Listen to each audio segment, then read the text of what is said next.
Quest 2023 will be a little bit of a revenge year. Everyone loves a comeback story. The expectation when you come here and he makes finals 7 years in a row is to continue to make it. Like, you enter the floor and there's no doubt in your mind. No matter what's going to happen, you're going to own it.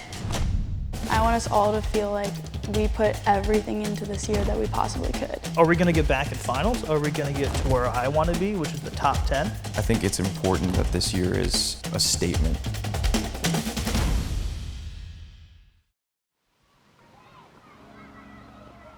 Atlanta Quest is an independent drumline. It's based in Atlanta, Georgia. We're a world-class group. Kids from 16 to 22 come here and they spend about 6-7 months with us, rehearsing every weekend almost to get the show as good as it can be. It is a place where we can take members who are trying to get to a new level of not just percussion knowledge, but performance knowledge. Think of it as a bigger thing, like a plus for members to learn how to be part of a larger community. We go up to Dayton every year for world-class finals, and we're hoping to make finals again this year.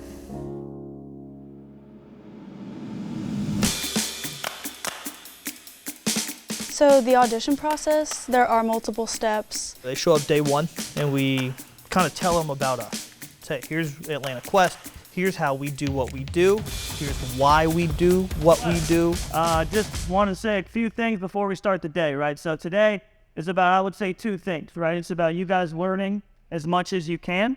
So it's you're bringing us what you have currently. You are what you are, you know what you know, right? And you need to put your best foot forward in terms of your current skill set, but you're probably going to be told some things differently than what you've been told before. For right? Quest, you get the whole packet for the audition. Basically, the staff just kind of walks through the packet. Different scales, different permutations.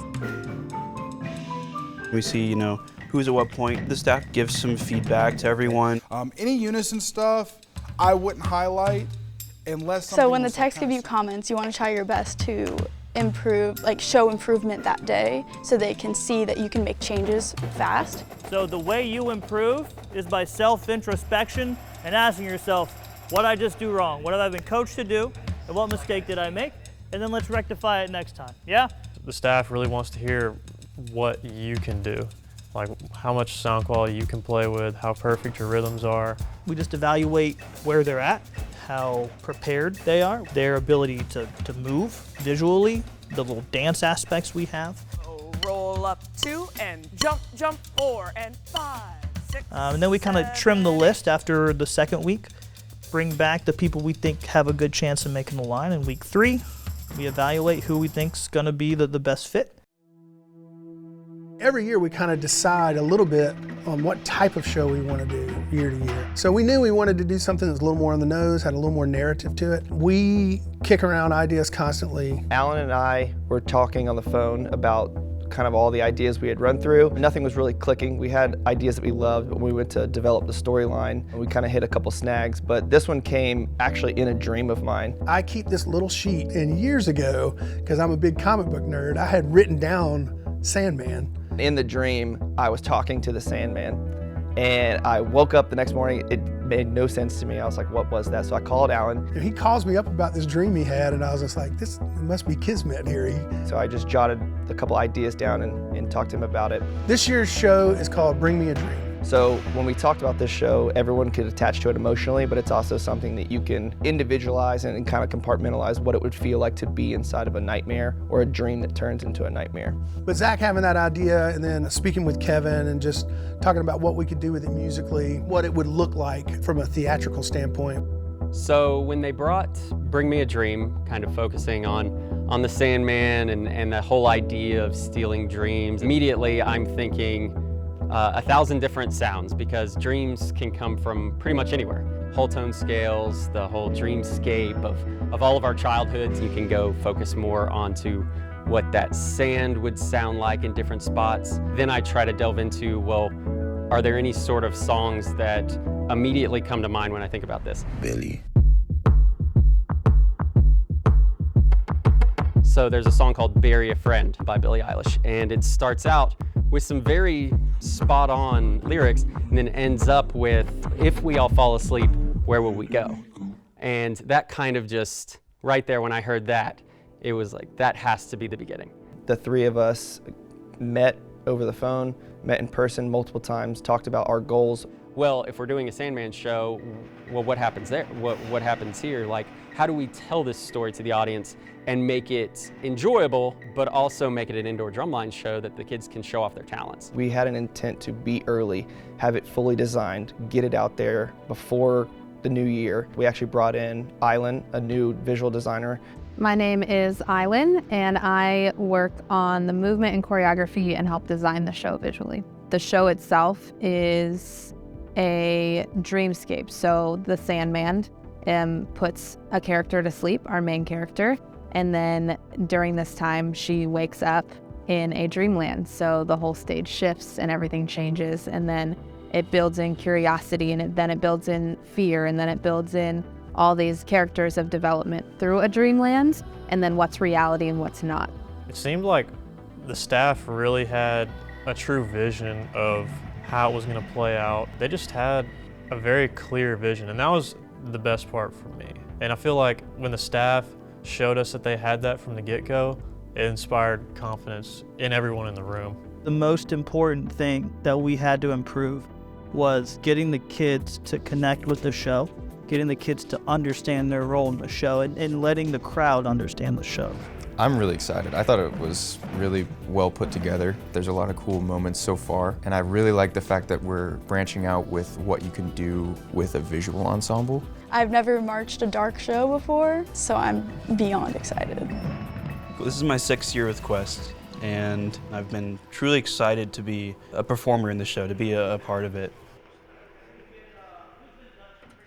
Last year's competitive season was unfortunately a little disappointing.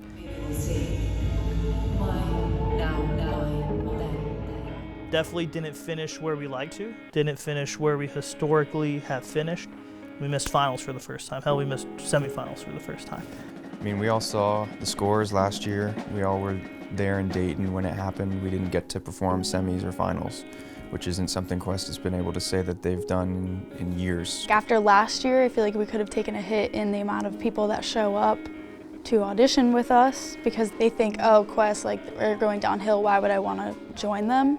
And with that disappointment, admittedly, I think it's probably just a failure competitively, right? The kids had a great time, they met friends, they learned, but they come here to succeed, right? They come to perform on finals night, and that's the standard that we have set, and that is my expectation.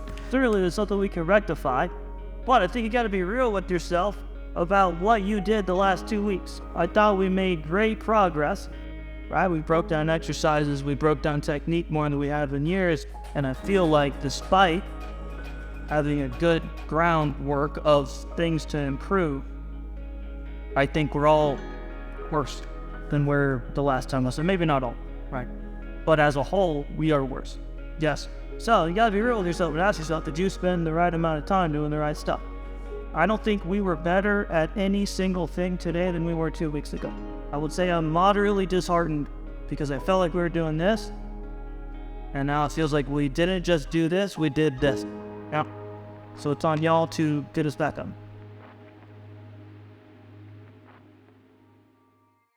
Right now, we're in a state of change. We kind of sat there on semis and watched every group that beat us.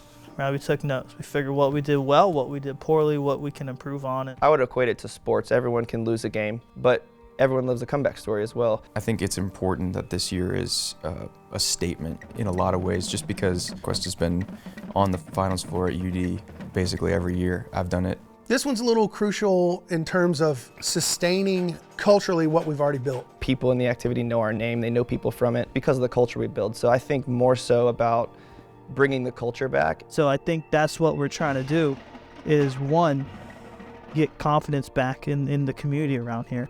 And two, yeah, it's are we going to get back in finals? Are we going to get to where I want to be, which is the top 10? The expectation when you come here and he makes finals 7 years in a row is to continue to make it. And everyone says, you know, we do this for the memories. We do it, you know, to have fun. We do it to get better. Yes, we do. But the experience is so much better when you're in finals night. There's nothing like the lot. There's nothing like hundreds of people around you when the sun's going down and then you go in there in finals and everyone's going crazy. There's nothing like that. At the end of every year, there's always a book, if you would, of things that we want to refine or do differently. And the goal for us every year is to make that book smaller and smaller. I want the group to do well competitively, but really empower these kids to get back to where they should be. So that's my goal, is to give them a product that they believe in. I want them to have confidence while they're moving and playing and believe in the product that they have. I think a lot of people believe in Quest. They believe in what's possible for the organization. I'm taking on a little bit more than I have in the past as a section leader. And so one of my main goals is just to try and do everything I can to make sure the battery's all on the same page. I think it will really show that if you put the work in the right places, you're gonna get the result you want. I want us all to feel like we put everything into this year that we possibly could. My goals for the front ensemble is just to be the best front ensemble that Quest has ever had. I think we were very close last year, but I really think that we can do it this year. We have the staff and we have the potential of the members. As I approach the end of my time with Quest, I want to make sure that I'm leaving it in a position where it's going to be able to succeed for many more years. So I want people to look back at Atlanta Quest 2023, say there's the guys that got us back on track. There's the guys that got us back in the top 10, and they're the guys that reinstilled the culture. I just want them to go out there and have a blast. Like, you enter the floor and there's no doubt in your mind. No matter what's gonna happen, you're gonna own it. Like, get on the floor and be like, I've got this. Quest 2023 ideally will be a little bit of a revenge year. People who don't really know what Quest is, they're kind of like, oh, Quest is on the decline. Like, after last year, like, they're not going anywhere. And I want to prove them wrong. I think we all have that fire inside of us, and I think we're ready to go there and show people this is Quest, like this is who we are, and do way better than last year and just show up.